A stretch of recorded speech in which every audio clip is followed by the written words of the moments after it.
बुद्धं शरणं गच्छामि धर्मं शरणं गच्छामि రాజ్యాంగంలో పొందుపరిచిన ఆర్టికల్ 25 ద్వారా మాత్రమే సాధ్యమైంది కాబట్టి అంటే మన నమ్మకం లేదు యేసయ్య అనేది ఒక నమ్మకం కానీ ఇది ఒక ధర్మం కాబట్టి అవసరం కాబట్టి మిత్రుల పరోక్షంగా మనకు మన నమ్మకాన్ని ముందుకెళ్ళడానికి కూడా పరోక్షంగా డాక్టర్ బాబాసాహెబ్ అంబేద్కర్ గారు మరి సహకరించారు కాబట్టి మీరందరికీ చేతులెత్తి సవినయంగా వేడుకుంటున్నాను ఏంటంటే ఒకటే మన పిల్లలని అమ్మాయిలని ముఖ్యంగా చదివిస్తే మరి అమ్మాయిలను ముఖ్యంగా చదివిస్తే అబ్బాయిలను చదివిస్తేనంటే కొంతకాలంగా వాడిని చదువు మంచికి ఉపయోగపడుతుంది చెడుకు ఉపయోగపడుతుంది కానీ ఒక అమ్మాయిని చదివిస్తే మాత్రం మీరు అనుకోవచ్చు అమ్మాయిని చదివిస్తే మళ్ళీ ఎవరో ఇంటికి ఇవ్వాలని కానీ అమ్మాయిని చదివిస్తే మాత్రం ఒకరి ఇంటికి ఇచ్చినా మన ఇంటి కాడ ఉన్నా ఆమె కనీసం జాబు చేసినా చేయకపోయినా కనీసం తన పిల్లలకి భవిష్యత్ తరాలకి కనీసం పాఠాలు ఆమె తెలిసిన జ్ఞానం కోరుకుంటూ మీరందరూ మరి మీ పిల్లల్ని చదువు చెప్పిస్తూ అదేవిధంగా విద్యా ఉద్యోగాల్లో మరి యువకులకి మరి గ్రామ పెద్దలకి రాజకీయాల్లో ఉన్నప్పుడు మాత్రమే సామాజికంగా మరి అవకాశం దొరుకుతుంది సమాన అవకాశాలు సమానత్వం అనేది వర్ధిల్లుతుంది కాబట్టి నేను ఈ అవకాశం ఇచ్చిన ఈ ఐజా నేను మాత్రం ఈ యొక్క అవకాశాన్ని చాలా అదృష్టంగా భావిస్తున్నా ఎందుకంటే ఇదే గల్లీలో ఇదే రోడ్ల పొంటి ఇదే దేవరాజు ఇంటికి తినడానికి తిరిగిన 2-3 రోజులు ఉండిపోయామని కానీ మరి ఒక 24 సంవత్సరాల తర్వాత మరి ఈ రోజు మీ ముందు ఒక 4 మాటలు మాట్లాడుకోవడానికి అవకాశం వచ్చిందంటే మరి ఆ పుణ్యం కూడా నా తల్లిదండ్రులు జన్మ ఇవ్వచ్చు కానీ మరి నాకు జీవితాన్ని ఇచ్చింది ఎవరని అంటే నేను సగర్వంగా చెప్పుకుంటా డాక్టర్ బాబాసాహెబ్ అంబేద్కర్ అని చెప్పుకుంటూ ఈ అవకాశం ఇచ్చిన మీ అందరికీ ధన్యవాదాలు తెలియజేస్తూ జై భీమ్ జై భీమ్ జై భీమ్. ఈ చిన్న పిల్లలు జై భీమ్ తప్పిస్తారు. నువ్వేమో కార్పొరేట్ హాస్పిటల్లో ఉన్నావు అని చెప్పి పాట పాడితే ఆ పాటలో అడిగితే నాకు ఫోన్ చేసి బెదిరిస్తారు. అడగాల్సింది ఎవరు ఇంకా ఎవడు ప్రశ్నిస్తే వాడి మీద కేసాయ నిజాతిగా పనిచేస్తేనేమో నీ పార్టీలో చెప్పించుకుంటే వాడు 100 కోట్ల అవినీతి చేయించుంటాడు పోయి పార్టీలో జాయిన్ అయితే వాషింగ్ పౌడర్ నిర్మా తెల్లగా అయితే అట్లా అయిపోయింది ఇప్పుడు దేశంలో పరిస్థితి. అన్ని చోట్ల అదే పరిస్థితి ఉంది. సో ఆ నిర్మాలు కావద్దు అంటే మనం ఖచ్చితంగా ప్రశ్నించాలి. ప్రశ్నించకపోతే బాబాసాహెబ్ అంబేద్కర్ అనేటోడు మహిళలకు రిజర్వేషన్లు ఇచ్చేటోడే కాదు మీకోసమైనా తన న్యాయశాఖ మంత్రి పదవికి రాజీనామా చేసిండు తల్లి మీకు. కానీ అక్కడ ఆయనకు గుడి కట్టి మొక్కుతారు. మొక్కటం కాదు సమస్య, ఆయన ఆశయాల్ని తీసుకుపోవటమే ఇప్పుడు మన ముందున్న కర్తవ్యం. సో ఇవన్నీ ముచ్చట్లు పెట్టుకుందాం కానీ పిల్లలు సార్ మనం తయారొచ్చి 2 గంటలే మా మేకప్లు పోతున్నాయి, ఆ పూలు వాడిపోతున్నాయి. బాబాసాహెబ్ అంబేద్కర్ గారు తన తోడబుట్టినటువంటి అన్న బాగా చూసుకునేటోడు, అన్ని విషయాల్లో తోడుండేటోడు. 26వ సంవత్సరంలోనే అన్న చనిపోతాడు. ఆ తర్వాత 11 సంవత్సరాల కాలంలోనే బాబాసాహెబ్ అంబేద్కర్ గారు భార్య అయినటువంటి రమాబాయితో మీ దగ్గరికి వస్తున్న రమాబాయితో పెళ్ళవుతుంది. రమాబాయి వయసు 11 సంవత్సరాలు. ఆయన భార్య పేరు రమాబాయి. ఆ రమాబాయి కూడా 31వ సంవత్సరంలో చనిపోతుంది. తన కడుపును పుట్టినటువంటి పిల్లల పరిస్థితి ఏమైతుంది అని అంటే తన కడుపును పుట్టినటువంటి పిల్లల పరిస్థితి అమ్మ చాలా జాగ్రత్తగా వినాలి, మీకోసమే మాట్లాడుతున్నా. వంటింటికే పరిమితమైనటువంటి కాలంలో వంటింటిలోనే జీవించాల్సినటువంటి సందర్భంలో కేవలం వంటింట్లోనే తన జీవితం అంతా గడిపే సందర్భంలో రమాబాయి తల్లి డాక్టర్ బాబాసాహెబ్ అంబేద్కర్ కోసం కలలుగన్నది. డాక్టర్ బాబాసాహెబ్ అంబేద్కర్ కోసం ఎందుకు కలలుగన్నదంటే ఇగో ఈ రోజు ఈ ఐజా ప్రాంతంలో ఇంత బ్రహ్మాండంగా నిలబడి మనం అద్భుతంగా ఇంత జన్మదినాన్ని గడుపుకుంటున్నామంటే కారణం ఏంటంటే మనకు తన జ్ఞానం ద్వారా ఉన్నతమైనటువంటి జీవితాన్ని ఇచ్చాడు కాబట్టి ఆమె కలగన్నది. ఆ కళలో ఉన్నటువంటి ప్రపంచం ఎంత దుఃఖకరమైనదో ఒకసారి ఆలోచిస్తే ఒకనొక రోజున తన కడుపును పుట్టినటువంటి తన రక్తాన్ని పంచుకొని పుట్టినటువంటి తన పేగు బంధాన్ని పంచుకొని పుట్టినటువంటి ఒక బిడ్డ పేరు రమేష్. బాబాసాహెబ్ అంబేద్కర్ అదే విధంగా రమాబాయి దంపతులకు జన్మించినటువంటి బిడ్డ పేరు రమేష్. రమేష్ కు అనుకోకుండా జ్వరం వస్తుంది, రమేష్ కు అనుకోకుండా అపస్థితులు ఏర్పడతాయి, రమేష్ కు అనుకోకుండా శరీరంలో బాధ వస్తుంది. అలా బాధ వచ్చినప్పుడు ఒక సిచ్యువేషన్ ఎదురవుతుంది, ఒక సంఘర్షణ మొదలవుతుంది ఆమె జీవితంలో. ఏంటిది అంటే అప్పుడు ఆ డాక్టర్ బాబాసాహెబ్ అంబేద్కర్ గారు అమెరికాలలో విదేశాలలో చదువుతూ ఉంటాడు. ఈమె తన పిల్లలను పోషిస్తూ ఇంటి దగ్గర తన కుటుంబాన్ని పోషిస్తూ చూసుకుంటూ ఉంటుంది. అప్పుడు డాక్టర్ బాబాసాహెబ్ అంబేద్కర్ గారు విదేశాల్లో నుంచి రమ ఒక లెటర్ రాస్తాడు. రమ, నీవు అక్కడ బాగున్నావని నేను అనుకుంటున్నాను, నేను మాత్రం ఇక్కడ చాలా ఇబ్బందుల్లో ఉన్నాను. రోజుకు ఒకసారి మాత్రమే తింటున్నాను, అది కూడా ఉదయం బన్ను తీసుకుంటే ఆ బన్ను సగం మార్నింగ్ తిని రాత్రికి ఆ బన్ను తిని మధ్యాహ్నం అంతా నీళ్లు తాగి బ్రతుకుతున్నాను. అయినా నాకు ఇటువంటిది ఏమి ఇబ్బంది లేదు, దీని గురించి ఏం ఆలోచన చేయొద్దు. నా పరీక్షకు కొంచెం అమౌంట్ అవసరమై ఉన్నది, ఆర్థికం అవసరమై ఉన్నది, కొంత డబ్బులు పంపి రమా అని చెప్పి ఒక లెటర్ రాస్తాడు. అలా లెటర్ రాసినటువంటి సందర్భంలో లెటర్ తీసుకుంటుంది, చూస్తుంది, ఆ లెటర్ చదువుతుంటుంది. అలా లెటర్ చదువుతున్నటువంటి ఆ సందర్భంలో ప్రేమగా మాట్లాడిన మాటలు ఉన్నాయి. అలా ప్రేమగా మాట్లాడుతున్నటువంటి ఆ మాటల్లో రమా అనగానే ఒళ్ళు చెలరించిపోయింది. మా ఆయన నన్ను రమా అని పిలుస్తున్నాడని చెప్పి అప్పుడు ఆ ప్రేమను చూస్తూ కన్నీళ్లు కారుస్తూ చదువుతా ఉన్నది. నాకు డబ్బులు అవసరమయ్యాయి, డబ్బులు పంపించు రమా అనగానే డబ్బులు పంపించాలా, పక్కన ఉన్న బిడ్డ జ్వరంతో బాధపడుతున్నాడు, బిడ్డకు చూయించాలా. మీరైతే ఏం చేస్తారమ్మా? మీరైతే ఏం చేస్తారు? తన భర్త అయినటువంటి అంబేద్కర్ కు రమ డబ్బులు పంపించాలా, లేక తన గర్భాన పుట్టిన రక్తంతో పుట్టినటువంటి ఆ పేగు బంధంతో తెంచుకొని పుట్టినటువంటి రమేష్ అనే కుమారుడికు చూయించాలా? మీరైతే ఏం చేస్తారు చెప్పండి? బిడ్డను చూసుకుంటాం. ఏ తండ్రి అయినా తన కుమారుని పైన ఉన్నటువంటి ప్రేమ అలాంటిది. ఏ తల్లికైనా తన రక్తాన్ని పెంచి తన రక్తం చేత తన స్తనాల పాల చేత పెంచినటువంటి ప్రేమ లాంటిది. మొదటగా బిడ్డను చూసుకుంటాం, ఆ తర్వాత ఆయన చదువు అనుకుంటాం కదా. కానీ అంబేద్కర్ గారి భార్య ఏం చేసిందో తెలుసా? అంబేద్కర్ గారి భార్య ఏం చేసిందని అంటే అంబేద్కర్ గారి గురించి గొప్పగా ఆలోచన చేసింది. ఒకవేళ నా గర్భాన పుట్టినటువంటి పిల్లవాడు, ఒకవేళ నా గర్భాన పుట్టినటువంటి రమేష్ అనే కుమారుడు ఒకవేళ చనిపోతే చనిపోతాడేమో, కానీ రమేష్ అనేటువంటి కుమారుడు చనిపోయినా పర్వాలేదు, కానీ అనేక గర్భాల నుండి వచ్చినటువంటి పిల్లలు జన్మించాలంటే కానీ నా భర్త అయినటువంటి అంబేద్కర్ విదేశాల్లో చదువుకోవాలా, ఆ తర్వాత ఈ దేశంలోకి వచ్చి ఎంతో మంది రమేష్ యొక్క ఉన్నతమైన జీవితాన్ని చూడాలని చెప్పి తన భార్యను చంపుకొని తన భర్తకు అమౌంట్ ఇచ్చి పంపుతుంది. అందుకే త్యాగమూర్తి రమాబాయి తల్లి. అటువంటి తల్లి గురించి మనం స్మరించుకోవాల్సినటువంటి అవసరం ఉన్నది. అంత గొప్ప త్యాగశీలి. అందుకే ఇప్పుడు బ్రహ్మాండంగా అనేక గర్భాలు దాటుకుంటూ వచ్చినటువంటి మనం ఇంత బ్రహ్మాండంగా జీవిస్తున్నాం.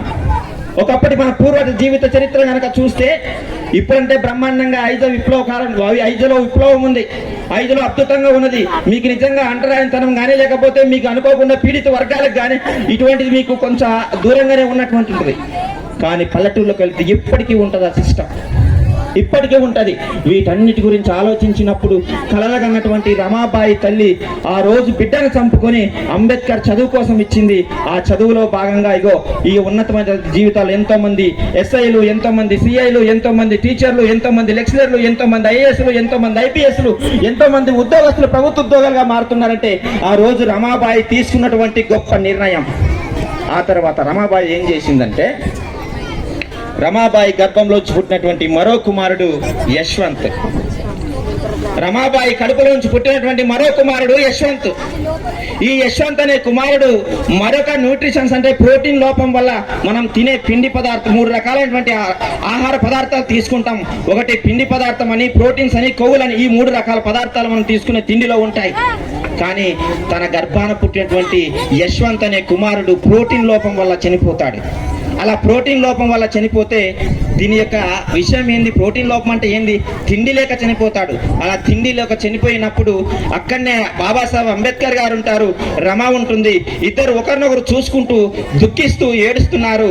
ఆ చనిపోయినటువంటి ఆ శవం పైన కొత్త గుడ్డ కొనడానికి కూడా వాళ్ళ దగ్గర ఆర్థిక స్తోమత లేదు. అటువంటి సందర్భంలో కూడా డాక్టర్ బాబాసాహెబ్ అంబేద్కర్, రమాబాయి తల్లులు ఇద్దరు కూడా ఈ సమాజం గురించి ఆలోచించిండ్రు, రాబోయే సంతానం గురించి ఆలోచించిండ్రు, తన జాతిలో నుంచి ఎంతో మంది ఉన్నతంగా జీవించాలని ఆలోచించిండ్రు.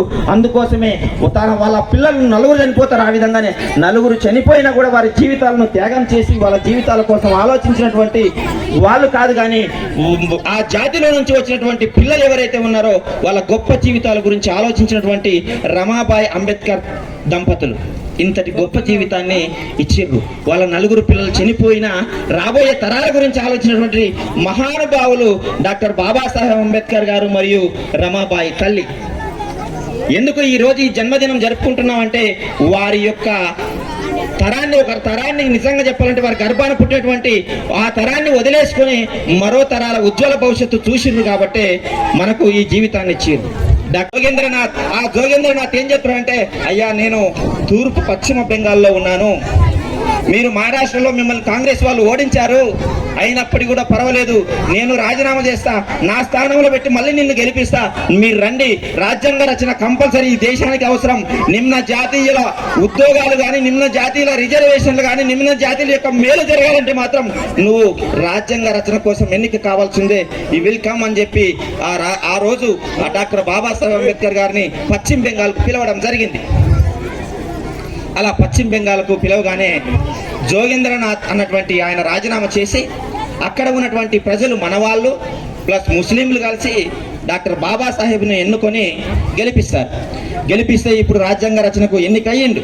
కానీ మరలా అప్పుడున్నటువంటి కాంగ్రెస్లో ఉన్నటువంటి బాపనవాదులు, బ్రాహ్మణవాదులు, ఆ కులోన్మాదులు, మతోన్మాదులు మరల ఏం చేశారంటే మరల కుట్ర పన్ని దానిని తూర్పు పాకిస్తాన్లో కలిపేస్తారు. ఇక బాబాసాహెబ్ అంబేద్కర్ గారు ఇప్పుడు రాజ్యాంగం ఎవరి కోసం రచించాలా? ఆయన ఉన్నటువంటి దేశం కోసం రచించాలా? ఆయన ఇప్పుడు ఏ దేశంలో ఉన్నాడు? తూర్పు పాకిస్తాన్లో ఉన్నాడు. మరి తూర్పు పాకిస్తాన్ కోసం రాసుకోవాలి, కానీ ఈ దేశంలో ఉన్నటువంటి ఈ ప్రజల కోసం రాజ్యాంగం రచించే అవకాశం ఆయనకు లేదు. అలా రాయగానే మరలా ఏం చేస్తాడంటే మరలా అక్కడి నుంచి రాజీనామా చేసేసి మరలా ముంబైకి వస్తారు. అప్పుడు ముంబైలో మరొక ఆయన రాజీనామా చేస్తాడు, ఆయన పేరే ఆర్ జయాకర్. అలా ఆర్ జయాకర్ అనేటువంటి వ్యక్తి మరలా ముంబైకి వచ్చి ముంబైలో నుంచి తన రాజీనామా చేసి ఆ స్థానంలో నుంచి గెలిపించి అప్పుడు డ్రాఫ్టింగ్ కమిటీకి పంపిస్తారు. ఎన్ని కష్టాల్లో నుంచి డాక్టర్ బాబాసాహెబ్ అంబేద్కర్ రాజ్యాంగ రచన కమిటీకి ఎన్నికైతాడు. అందులో డ్రాఫ్టింగ్ కమిటీలో 7 మంది ఉంటారు, 7గురు ఉంటారు. ఆ 7గురులో 6 మంది, ఒక ఇద్దరేమో రాష్ట్రాలలో బిజీగా ఉంటారు వారి యొక్క రాజకీయాలలో, ఇంకో ఇద్దరేమో విదేశాలలో ఉంటారు, ఇంకొకరేమో వాళ్ళ ఇంటి పరిస్థితికి బాగులేక వాళ్ళ యొక్క ఆరోగ్యం బాగలేక వారి సొంత కార్యాల్లో బిజీగా ఉంటారు. రాజ్యాంగ రచన ఒకే ఒక్కని పైన పడద్ది. రాజ్యాంగ రచన ఒకే ఒక్కని పైన పడింది. ఆయన భుజస్కంధాల పైన మోసుకొని 2 సంవత్సరాల 11 నెలల 18 రోజుల పాటు రాజ్యాంగం రచించి ఆ రోజు డ్రాఫ్టింగ్ కమిటీకి ఇస్తే ఆ రాజ్యాంగం రచించినటువంటి ఆ రాజ్యాంగాన్ని ఎమ్మడే ఆన్ ది స్పాట్ ఇదే ఫైనల్ అని చెప్పలే. ఆ రాజ్యాంగం పైన 7,000కు పైగా సవరణలు చేయాలని ప్రతిపాదనలు పెట్టారు. ఆ 7,000కు పైగా సవరణలు చేయాలని ప్రతిపాదనలు పెడితే ఆ ప్రతిపాదనలు కొన్ని తీసేసి 2,469 సవరణలు చేసి ఆ తర్వాత ఆ రచించినటువంటి రాజ్యాంగం పైన 104 సార్లు సభలు నిర్వహించి అంటే చర్చ చేసి అప్పుడు ఫైనల్ చేస్తే వచ్చిందే భారత రాజ్యాంగం, వచ్చిందే మన భవిష్యత్తు, వచ్చిందే మన వైద్యం, వచ్చిందే మన ఓటు, వచ్చిందే మన ఉద్యోగం. ఇవి భారత రాజ్యాంగం ఇచ్చినటువంటి అవకాశాలు. భారత రాజ్యాంగంలో ఏమున్నాయి? నీవు జీవించే హక్కు ఉన్నాయి. భారత రాజ్యాంగంలో ఏమున్నాయి? నువ్వు పాయింట్ సెట్ వేసుకొని అందంగా జీవించే హక్కు ఉంది. కానీ భారత రాజ్యాంగం రాకముందు నీవు అంత అందంగా ఉండడానికి వీలు లేదు. భారత రాజ్యాంగం కొన్ని వర్గాలు మాత్రమే బట్టలు వేసుకునే హక్కు ఉంది. భారత రాజ్యాంగం రాకముందు కొన్ని వర్గాలకు మాత్రమే పరిమితమైంది. భారత రాజ్యాంగం వచ్చిన తర్వాతనే ఇగో ఇంత అందంగా నీకు ఇష్టమైన డ్రెస్ వేసుకోవచ్చు, నీకు ఇష్టం వచ్చినట్లు జీవించవచ్చు, నీ ఇష్టానుసారంగా అంటే స్వేచ్ఛగా ఇతరులకు ఇబ్బంది కలగకుండా జీవించవచ్చు అన్నటువంటి విషయాన్ని భారత రాజ్యాంగంలో జీవించే హక్కులు పొందుపరిచాడు. కాబట్టి ఇంత అద్భుతంగా మనం ఉండగలుగుతున్నాం. ఆయన గనక రాజ్యాంగం రాకపోయి ఉంటే, అందుకే మిత్రుడు ప్రసాద్ చెప్పాడు, నువ్వే గనక లేకపోయి ఉంటే మేమేమైపోయేవారము, నువ్వే గనక రాకపోయి ఉంటే మేమేమైపోయేవారము. నిజంగా ఇది గొప్ప మాటనే. నిజంగా దేవుల్లో సురాసుర 33 కోట్ల మంది దేవుళ్ళు ఈ దేశంలో ఉన్నా, ప్రపంచంలో ఉన్నతమైన దేవుళ్ళున్నా, అరబిక్ దేశాల్లో ఉన్నతమైన దేవుళ్ళున్నా, ఈ దేశంలో దేవుడున్నా మన పరిస్థితి తెలియదా? ఆ దేవుళ్ళు కనడుతున్నా. ఈ దేవుడు వచ్చిన తర్వాతనే మన పరిస్థితి మారిపోయింది. ఈ దేవుడు వచ్చిన తర్వాతనే మనకు విద్య వచ్చింది. ఈ దేవుడు వచ్చిన తర్వాతనే నీకు ఉద్యోగం వచ్చింది. ఆర్టికల్ 16 క్లాస్ 4 ప్రకారం ఉద్యోగ అవకాశాలలో రిజర్వేషన్ కల్పించబడింది. ఆర్టికల్ 15 క్లాస్ 4 ప్రకారం విద్యలో రిజర్వేషన్ పడింది. ఆర్టికల్ 21A ప్రకారం 6 నుంచి 14 సంవత్సరాల పిల్లలు ఎవరైతే ఉన్నారో వాళ్ళంతా కూడా విద్యాలయాల్లో ఉచిత విద్యను నిర్బంధ విద్యగా మార్చింది. ఇంత కష్టం చేసింది కాబట్టే రాజ్యాంగ ఫలాలు మనం అనుభవిస్తున్నాం. అలా అనుభవించిన తర్వాత ఏదో వాళ్ళు పరిపాలన చేసుకుంటూ పోతారు, ఎవరో అమలు చేస్తారు అని అనుకుంటే పొరపాటు. అందుకోసం ఆయన స్మరించుకోవాలా? అది కాదు. నీకు ఓటు అనే ఆయుధం ఇచ్చింది. ఎప్పటికప్పుడు జీవం పోసుకుంటుంది రాజ్యాంగం, ఎప్పటికప్పుడు నూతనంగా ఉంటుంది రాజ్యాంగం, ఎప్పటికప్పుడు ఉన్నతంగా ఉంటుంది రాజ్యాంగం. ప్రపంచంలో పవిత్ర గ్రంథం ఏదైనా కావచ్చు, కానీ భారతదేశంలో మాత్రం పవిత్ర గ్రంథం భారత రాజ్యాంగమే. ఆ రాజ్యాంగంలో ఎందుకు పవిత్ర గ్రంథం అయిందనంటే ఎప్పటికప్పుడు నీ గురించి ఆలోచిస్తుంది, ఎప్పటికప్పుడు నీ హక్కులను కాపాడుతుంది, ఎప్పటికప్పుడు నీ భవిష్యత్తు గురించి ఆలోచిస్తుంది, ఎప్పటికప్పుడు నీ వైద్యం గురించి ఆలోచిస్తుంది, ఎప్పటికప్పుడు నీవు ఏం చదవాలో ఆలోచిస్తుంది. అందుకే భారత రాజ్యాంగం పవిత్రమైంది. ఎలా పవిత్రమైంది అని అంటే ప్రతి 5 సంవత్సరాలకు ఒకసారి నూతన పరచబడుతుంది భారత రాజ్యాంగం. ఎలానో తెలుసా? ఓటు అనే హక్కు ద్వారా. ఓటు ఇచ్చింది. ఎట్లిచ్చిండ్రు ఓటు? మీకు ఇంట్రెస్ట్ ఉందా? మీకు అన్న అక్కడ వినడానికి ఇంట్రెస్ట్ ఉందా? వినడానికి ఓపుకుందా? ఓపుకుంటే చెప్తా, లేకపోతే బంద్ చేసి కిందికితా. ఓటు ఉట్టికి రాలే, ఓటు ఏదో ఎవరో ఇచ్చిండ్రు 500 జోలో పెడితే ఓటు వేస్తాం అనుకుంటే పొరపాటు.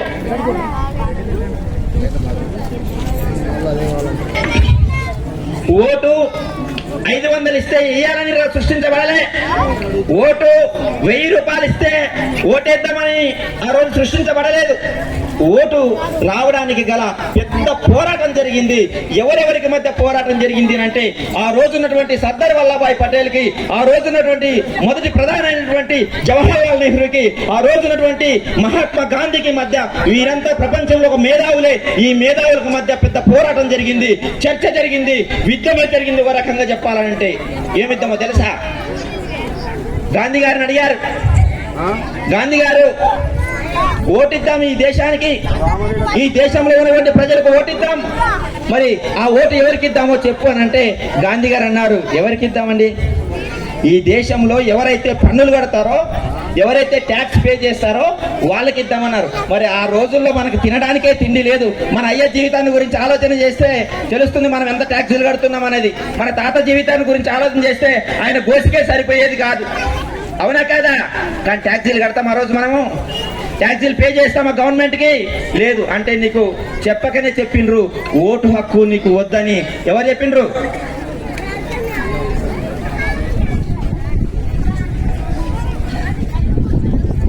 ఓటు హక్కు నీకు వద్దని ఎవరు చెప్పిండ్రమ్మా? ఇప్పుడు గాంధీ తాత చెప్పిండు. ఎందుకు? పన్నులు నువ్వు కడతలేవు కాబట్టి నీకు వద్దు ఓటు హక్కు అని చెప్పిండు డైరెక్ట్ గా. ఆ తర్వాత పెద్ద దేశానికి నాయకుడైనటువంటి పెద్ద నాయకుడు, అతిపెద్ద నాయకుడు ఆ రోజుల్లో జవహర్లాల్ నెహ్రూ, భారతదేశ మొదటి ప్రధానమంత్రి. ఆయన అడిగారు, జవహర్లాల్ నెహ్రూ గారు, మీ ప్రకారం, మీ ఆలోచన ప్రకారం ఈ దేశంలో 40 కోట్ల మంది జనాభా ఉన్నారు కదా, మరి ఆ జనాభా ఉన్నటువంటి వాళ్ళు ఎవరికి ఇద్దాం ఓటక్కనంటే రాయల్ ఫ్యామిలీస్ ఎవరైతే ఉన్నారో వాళ్ళకే ఇద్దాం ఓటక్కు. ఆ రోజు మనకు తినడానికి తిండి లేదాయే, మనం రాయల్ ఫ్యామిలీసా? కట్టడానికి బట్ట లేదాయే, మనం రాయల్ ఫ్యామిలీసా? ఎవరైనా సుఖం వస్తే బుక్కడి బువ్వ పెట్టడానికే లేదాయే, మనం రాయల్ ఫ్యామిలీసా? అంటే ఒక రకంగా ఇక మన లాంటి జీవితాలకు ఓటక్కు వద్దని చెప్పిండు. ఎవరు చెప్పిండ్రు? జవహర్లాల్ నెహ్రూ చెప్పిండు. ఆ తర్వాత అతిపెద్ద, దేశంలో అతిపెద్ద విగ్రహం ఉన్నది ఎవరిదో చెప్పండి? ఇప్పుడు దేశంలో అతిపెద్ద విగ్రహం నరేంద్ర మోడీ గారు తయారు చేసి పెట్టిండ్రు. ఎవరిది? సర్దార్ వల్లభాయ్ పటేల్ది. ఆ సర్దార్ వల్లభాయ్ పటేల్ ను కూడా అడిగారు. సర్దార్ వల్లభాయ్ పటేల్ గారు గాంధీని అడిగినా ఓటు హక్కు ఎవరికి ఉండాలో ఆయన చెప్పుకున్నాడు, ఎవరికి ఇవ్వాలనో చెప్పిండు. జవహర్లాల్ నెహ్రూ గారు ఆయన అడిగినాం, ఆయన కూడా చెప్పిండు ఎవరికి ఇవ్వాలనో చెప్పిండు. మీరు కూడా, మిమ్మల్ని కూడా అడుగుతున్నాం, మీరు చెప్పండి అని అంటే ఆయన అన్నాడు, ఎవరైతే డిగ్రీ చదువుకున్నారో, ఎవరికైతే డిగ్రీ పట్ట ఉంటుందో వాళ్ళకే ఓటెక్కిద్దామని చెప్పిండు. ఇప్పుడే మన ఊర్లోకి వెళ్తే డిగ్రీ పట్ట చదివేటోళ్ళు ఒక్కడో ఇద్దరో ముగ్గురో ఏళ్ళ మీద లెక్క పెట్టి వాళ్ళ పేర్లతో సహా మన పెద్ద మనుషులే చెప్తారు. చెప్తారా? చెప్పరా? చెప్తారు. మరి ఆ రోజుల్లో మన వాళ్ళు డిగ్రీ చదివిన వాళ్ళు ఉన్నారా? 1947వ సంవత్సరం, 1948వ సంవత్సరం, 1949, 50, 51, 52వ సంవత్సరాల్లో కనుక చూస్తే ఆ రోజుల్లో మన వాళ్ళు డిగ్రీ చదివిన వాళ్ళు ఉన్నారా? ఇప్పటికీ మన కుటుంబాల్లో చదువుకున్న వాళ్ళు లేరు. ఇది నీ పల్లెటూరులోకి వెళ్తే తెలుస్తుంది. ఇది పట్టణం కాబట్టి ఎంతో కొంత చదువుకున్న వాళ్ళు ఉండొచ్చేమో, కానీ పల్లెటూరులోకి వెళితే ఇప్పుడు ఇటుక పెళ్లకు వివిధ పట్టణాలకు వెళ్ళి వాళ్ళు బతుకుతున్నటువంటి, వాళ్ళ జీవనాన్ని కొనసాగిస్తున్నటువంటి సందర్భం ఉన్నది. మరి డిగ్రీ చదివిన వాళ్ళు ఆ రోజు ఉన్నారా? ఈయన కూడా చెప్పకనే చెప్పుకుంటూ డిగ్రీ చదివిన వాళ్ళంటే కేవలం అగ్రవర్ణాలు మాత్రమే ఉంటారు, వీళ్ళలో ఎవరు ఉండరు, వీళ్ళకి ఓటు హక్కు వద్దన్నాడు. అంటే మీకు 500 లేవన్నమాట, అయితే మీకు 1000 రూపాయలు రాలేదన్నమాట కదా. అది కాదు. ఇక తర్వాత వచ్చింది డాక్టర్ బాబాసాహెబ్ అంబేద్కర్. ప్రపంచంలోనే ఉన్నతమైన మేధావి, ప్రపంచంలో ఉన్నతమైన డిగ్రీలు చదివినటువంటి వ్యక్తి. ఆ రోజుల్లోనే భారతదేశంలో ఆయన కంటే అత్యధికంగా చదివినటువంటి మొనగాడు ఈ దేశంలో ఎవరు లేడు, ఒక డాక్టర్ బాబాసాహెబ్ అంబేద్కర్ గారు తప్ప.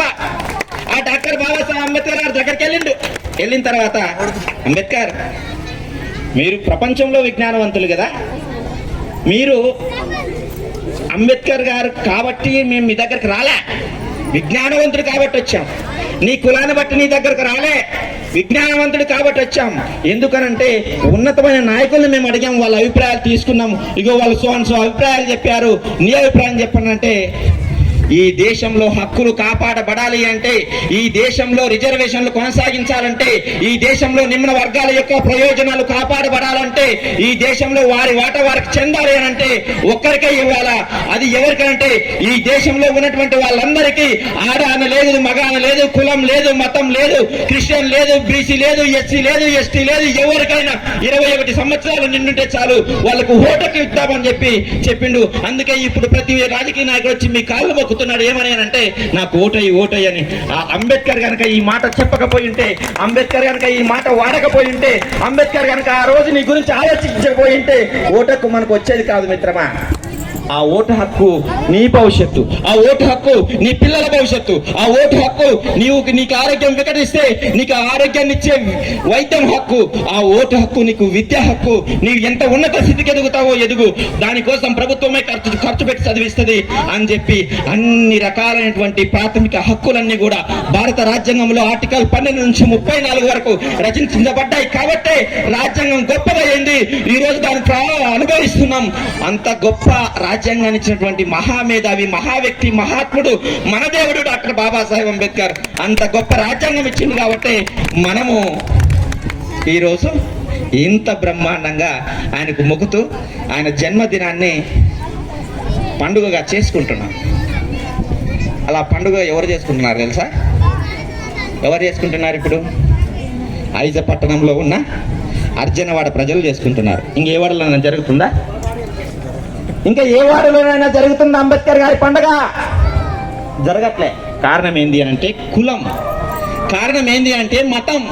ఈ మెదడులో కులం అనే పిచ్చి ఈ దేశంలో 6000 సంవత్సరాల నుంచి మెదడుతూనే ఉంది.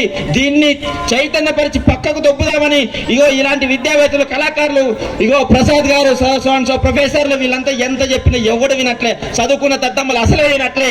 యాసిడ్కి వచ్చిపోతూ చెప్తే అంత గజ్జి ఉంది కులగచ్చి. మన వాళ్ళు కూడా, మీరు కూడా అప్పుడప్పుడు అక్కడక్కడ పోతే తెలుస్తూ ఉంటది, వాని మెదడులో చెత్త ఉంటది. మనం చెప్పిన మాట ఒక్కటే వినడు. కారణం ఏంది అని అంటే కులం పిచ్చి, నేను పెద్ద ఈడు తక్కువ అనే పిచ్చి. ఆ అంటరాని తనాన్ని నిషేధించాలని ఆర్టికల్ 17 భారత రాజ్యాంగంలో రాసి ఈ రోజుకి 70 సంవత్సరాలు దాటిన అంటరాని తనం ఇవ్వడం వదులుతున్నాడా? ఆర్టికల్ 17 ఆ రోజే రాసిపోయి ఇంతటి గొప్ప అవకాశం ఇచ్చింది డాక్టర్ బాబాసాహెబ్ అంబేద్కర్. ఇక కొంతమంది మతోన్మాదులు ఏం ప్రశ్నిస్తారంటే లాస్ట్ ఒకటే ఒక సందర్భం, ఇదొక సందర్భం ప్రతి ఒక్కరికి ఎదురవుతుంది. ఈ దేశం కోసం డాక్టర్ బాబాసాహెబ్ అంబేద్కర్ ఏం చేశాడు? రాజ్యాంగం ఒకటే రచించిందా? ఇంకేం చేయలేదా? రాజ్యాంగం ఒక్కటే రచించింది డాక్టర్ బాబాసాహెబ్ అంబేద్కర్, ఇంకేం చేయలేదా? ఇంకా చేసిండు. ఈ దేశం కోసం సుతంత్రం కావాలని పోరాటం చేసిండు. మీరు నమ్ముతారా స్వతంత్రం కోసం పోరాటం చేసిందంటే? మీరు నమ్ముతారా నమ్మరా? మీరు నమ్ముతారా నమ్మరా? బా నేను మిమ్మల్ని అడుగుతున్నా, నమ్ముతారా నమ్మరా? చాలా మంది ఆయన ఏం చేయలేదు, ఓన్లీ రాజ్యాంగం ఒకటే రచించింది అంటున్నాడు. ఇది నిజమా? ఎవడైనా ఇంకొకసారి ఈ దేశం కోసం స్వతంత్ర పోరాటంలో పాల్గొనలేదు అని అంటే మాత్రం చెంప చెల్లుమనేలా మీరు వాని చెంపపై కొట్టి చెప్పాల సమాధానం. ఈ దేశంలో మతోన్మాది ఈ ప్రశ్నకు చాలా ఎక్కువ వాగుతా ఉన్నాడు. వాని చెంప చెల్లుమనేలా సమాధానం చెప్పాలా. కోర్టులో స్వతంత్రం కోసం పోరాటం చేసినటువంటి సమరయోధులు మనలాంటి బీసీ, ఎస్సీ, ఎస్టీ పిల్లలే పోరాటంలో ముందున్నది. ఇప్పటికైనా పోరాటంలో ముందున్నది మనమే. తెలంగాణ పోరాటంలో కూడా ముందుండి నడిపించుకున్నది మనమే. అందుకే 1200 మంది ఎస్సీ, ఎస్టీ, బీసీ పిల్లలు చనిపోయారు. అందుకే భారత రాజ్యాంగం ప్రకారం ఆర్టికల్ 3 ప్రకారం కేంద్ర ప్రభుత్వం ఆ రోజు తెలంగాణ ఇచ్చింది. ఇది నిజం. అంటే 1200 మంది అసూలు పాశారు. ఆ విధంగానే తెలంగాణ కోసం పోరాటం ఏ విధంగా అయితే జరిగిందో ఆ రోజు కూడా స్వతంత్రం కోసం పోరాటం జరిగింది. ఆ స్వతంత్ర పోరాటంలో పాల్గొన్నటువంటి 46 మంది ఇగో ఆ కోర్టులో జడ్జిమెంట్ జరుగుతూ ఉంటది. ఆ రోజు అమల్లో ఉన్నటువంటి చట్టం బ్రిటిష్ ఇండియా చట్టం. ఆ బ్రిటిష్ ఇండియా చట్టం అమల్లో ఉంటుంది. వారికి ఆపోజిట్ గా, వారికి వ్యతిరేకంగా ఎవరు కూడా ధర్నాలు చేయొద్దు. వారికి వ్యతిరేకంగా ఎవరు కూడా పోరాటంలో పాల్గొనొద్దు. అలా పాల్గొనకుండా ఉండాలని చెబితే మనలాండ్లో ఉన్నటువంటి కొంతమంది యువకులు కూడా ఈ ఐజా అంబేద్కర్ ఉత్సవ కమిటీ లాంటిలో ఉన్నటువంటి యువకులు కూడా ఆ రోజు కనుక ఉంటే నిజంగా స్వతంత్ర పోరాటంలో పాల్గొనేటోళ్ళేమో నాకు అనిపిస్తుంది. ఎందుకు అనిపిస్తుంది అని అంటే ఎగ్జామ్ పెట్టిన తీరు ఒకసారి నేను తర్వాత చెప్తాది. అయ్యో కోర్టులో చర్చ జరుగుతూ ఉంది, వాళ్ళపైన కేసులు అయి ఉంటాయి. బ్రిటిష్ ఇండియా చట్టం కఠినంగా అమలవుతున్నటువంటి రోజులు అవి. ఇగో వాళ్ళకి ఉరిశిక్ష పడాలని చెప్పి ఆ బ్రిటిష్ ఇండియా చట్టం ఫైనలైజ్ చేస్తుంది. కానీ అప్పటికే విదేశాలలో లాలో ప్రావీణ్యత సంపాదించినటువంటి వ్యక్తి ఎవరంటే డాక్టర్ బాబాసాహెబ్ అంబేద్కర్ గారు కోర్టు వేసుకున్నాడు. ఆ కోర్టు వేసుకొని వాదన చేస్తూ ఉన్నాడు జడ్జితో వాదన చేస్తూ ఉంటే 46 మంది ప్రాణాలు కాపాడుతాడు, చర్చిస్తాడు. ఏమనంటే ఈ దేశం కోసం స్వతంత్ర పోరాటంలో పాల్గొన్నది బీసీ, ఎస్సీ, ఎస్టీ పిల్లలే, వాళ్ళ కోసమే నేను పోరాటం చేస్తున్నా అని చెప్పి స్వతంత్రంలో పాల్గొన్నటువంటి వ్యక్తులందరినీ కూడా 46 మందిని ఆ జడ్జిమెంట్ ఇచ్చిన తర్వాత విడుదల చేయబడతారు, నిర్దోషులుగా విడుదలవుతారు. లేకపోతే మన ప్రాణాలు గాల్లో కలిసిపోయాయి. అప్పుడు చర్చ జరుగుతున్నప్పుడు బయట నుంచి అక్కడ ఉన్నటువంటి ఒక కాంపౌండర్ వచ్చి, అక్కడ ఉన్నటువంటి ఒక అటెండర్ వచ్చి ఒక చిట్టి తీసుకుని వచ్చి ఆయనకి ఇస్తారు. ఎవరికి ఇస్తారు? అంబేద్కర్కి ఇస్తారు. అంబేద్కర్ వాదన కొనసాగిస్తుంటాడు. ఆ అంబేద్కర్ చిట్టిని చూస్తాడు, మళ్ళీ ఎమ్మడే జోబులు పెట్టుకుంటాడు. ఆ జోబులు పెట్టుకోగానే జడ్జి చూసింటాడు, అంబేద్కర్ గారు మీరు ఇంత వాదన ఎందుకు చేస్తున్నారండి? ఏదో చిట్టు వచ్చింది కదా, చిట్టు చూసుకోకసారి అని అంటే, సార్ దేశం కోసం, దేశ స్వతంత్రం కోసం నా నిమ్న జాతీయుల్లో ఉన్నటువంటి వాళ్ళు పోరాటం చేస్తున్నారు, వాళ్ళు నిర్దోషులు. ఆ నిర్దోషులు విడుదల చేయాలనేదే నా గొప్ప సంకల్పం సార్. అంత గొప్ప స్వతంత్ర యోధుడు అని ఎందుకు అనాలి అని అంటే, ఇప్పుడు వాళ్ళని విడుదల చేసింటారు, మరి ఆ చిట్టులో ఏముందో చెప్పు అని జడ్జి అడుగుతాడు. ఏముంటుందో తెలుసా? తన భార్య చనిపోయి ఉంటుంది. వార్త చూస్తాడు, చదువుతాడు. అయ్యా రమాబాయి చనిపోయింది, మీరు కోర్టులో ఉన్నారు, ఇగో మీరు తన ఏదైతే సమాధి కార్యక్రమం ఉందో దాన్ని చూసుకోండి అని చెప్పి ఆ చిట్టులో రాసి ఉంటాడు. ఆ చిట్టిని జోబులో పెట్టుకుంటాడు. పోయిన నా భార్య తిరిగి రాదు, కానీ నా భార్య కోసం నా భార్య కోసం పోతే ఇక్కడ 46 మంది కూడా శవాలుగా మారే అవకాశం ఉంది. అందుకే నేను పోలేదు సార్, వీళ్ళని కాపాడతా, వీళ్ళది అయిపోయిన తర్వాత నేను పోతాను చెప్పి జడ్జిమెంట్ ఇచ్చిన తర్వాతనే పోతాడు. అందుకే నా గొప్ప స్వతంత్ర సమర యోధుడు డాక్టర్ బాబాసాహెబ్ అంబేద్కర్ గారు. దేశం పైన ప్రేమ ఎవరికైనా ఉంది ఈ దేశంలో అంటే ఒక బాబాసాహెబ్ అంబేద్కర్ గారికి అత్యధికంగా ఉందని చెప్పొచ్చు. సైమన్ కమిషన్ ఈ దేశంలోకి వచ్చింది. అందరు వచ్చినప్పుడు ఎవరు చూసినా సైమన్ గో బ్యాక్ అంటే మొట్టమొదటిసారిగా డాక్టర్ బాబాసాహెబ్ అంబేద్కర్ గారు తన అనుచరులు మాత్రమే సైమన్ వెల్కమ్ అని చెప్పింది. ఈయన దేశద్రోహి, మేమంతా స్వతంత్ర కోసం పోరాటం చేస్తుంటే ఇంగ్లీష్ వాడిని వెల్కమ్ అని చెప్తున్నాడు. ఇప్పుడు మనం కూడా అదే ఆలోచిస్తాం, ఇంగ్లీష్ వాడు వచ్చింటే ఎందుకు వెల్కమ్ చెప్పాడు అనుకుంటున్నామా? వచ్చిన తర్వాత వానికి కూడా చెప్పిండు, అయ్యా ఈ దేశానికి స్వతంత్రం చాలా అవసరం. 10 సంవత్సరాలు వాడు వచ్చింది దేనికోసం అంటే 10 సంవత్సరాలకు ఒకసారి రాజ్యాంగం తిరిగి రచించాలా, సవరణలు చేయాలా, ఆ ఉద్దేశంతో వాడొచ్చింటాడు. నీకేం కావాలో చెప్పు అని చెప్తే మా దేశం యొక్క అవసరం ఏముంది అంటే ఈ దేశానికి అత్యవసరంగా స్వతంత్రాన్ని మీరు ప్రకటించాలా అని చెప్పిండు డాక్టర్ బాబాసాహెబ్ అంబేద్కర్ గారు సైమన్ కమిషన్కి చెప్తే మరి స్వతంత్ర పోరాటంలో స్వతంత్ర కాంక్ష డాక్టర్ బాబాసాహెబ్ అంబేద్కర్ లో ఉందా లేదా? ఉంది. పోయిన తర్వాత మొదటి రౌండ్ టేబుల్ సమావేశం అయిపోతుంది. అప్పుడు భారతదేశం యొక్క స్వతంత్రత ఆకాంక్షను, స్వతంత్ర భారతదేశానికి కావాల్సినటువంటి స్వతంత్రం యొక్క అవసరతను అక్కడ ఉన్నతంగా చెబితే అప్పటికి ఈ దేశంలో ఉన్నటువంటి అగ్ర కులాల్లో పుట్టినటువంటి వాళ్ళ నాయకులందరికీ కూడా ఒక రకంగా మన భాషలో మాట్లాడితే బ్యాలు పడింటాయి, మన భాషలో మాట్లాడితే ఇంకో పదంతో మాట్లాడితే పడింటాయి. అప్పటికే ప్రపంచంలో ఉన్నటువంటి పత్రికలన్నీ కూడా బాబాసాహెబ్ అంబేద్కర్ ఆకాశమంతా ఎత్తులో చూపిస్తుంటది. ఆ క్రెడిట్ అంతా కూడా దేశానికి స్వతంత్రం ఇవ్వడానికి బ్రిటిష్ ఇండియా చట్టం కూడా రెడీ అయిపోయి ఉంటుంది. దేశానికి స్వతంత్రం ఇవ్వడానికి బ్రిటిష్ వాళ్ళు రెడీ అయిపోతారు. అలా రెడీ అయిపోగానే ఈ పేరంతా ఎవరికి దక్కుతుంది? ఈ పేరంతా ఎవరికి దక్కుతుంది? అంబేద్కర్ కు దక్కుతుంది. అంబేద్కర్ కు దక్కకుండా ఉండాలంటే ఏం చేయాలంటే మళ్ళీ ఎంబడి ఏమంటారు దాన్ని సిటరేట్ అయిపోయి మళ్ళీ రెండవ రౌండ్ టేబుల్ సమావేశాలకి ఈ అగ్ర నాయకులే మరలా వెళ్తారు. ఎందుకంటే ఈ దేశానికి వచ్చే స్వతంత్రం యొక్క క్రెడిబిలిటీ అంబేద్కర్ గారికి పోకూడదు అని చెప్పి అక్కడ పాల్గొన్నప్పుడు ఏమంటారంటే బీసీలు ఎవరైనా ఇక్కడ ఉన్నట్లయితే, బీసీలు ఇక్కడ ఎవరైనా ఉన్నట్లయితే ఇగో ఇప్పుడు అక్కడ ఏం చర్చ జరిగిందో జాగ్రత్తగా వినాలి. బీసీల గురించే నేను మాట్లాడదాం అనుకున్నా కానీ ఇది ఎస్సీ వాళ్ళు పెట్టిండ్రు, బీసీల గురించి తక్కువ మాట్లాడిన అంతే. లేకపోతే బీసీల గురించి మాట్లాడితే ఇక కులం కుళ్ళు కాదు కదా ప్రసాద్, ఇక చింతపండు ఈ గ్రామాలలో అట్లా చేసి వచ్చినాం. బీసీల గురించి మాట్లాడితే ఆర్టికల్ గురించి చెప్పిండు ప్రసాద్ గారు. 340 ఆర్టికల్ మొదటగా ఆయనే రాసించిండు. అది ఎప్పుడు రాసిండో తెలుసా? రెండవ రౌండ్ టేబుల్ సమావేశం లండన్ లో జరుగుతా ఉంది. రెండవ రౌండ్ టేబుల్ సమావేశం లండన్ లో జరుగుతా ఉన్నప్పుడే బీసీ రిజర్వేషన్ల యొక్క పరిస్థితిని ఆ రోజే చెప్పిండు. బీసీ రిజర్వేషన్ల యొక్క అవసరతను, బీసీ రిజర్వేషన్ల యొక్క ఆవశ్యకతను ఆ రోజే చెప్పిండు. ఏమని చెప్పిండనంటే నిమ్న జాతుల యొక్క వారి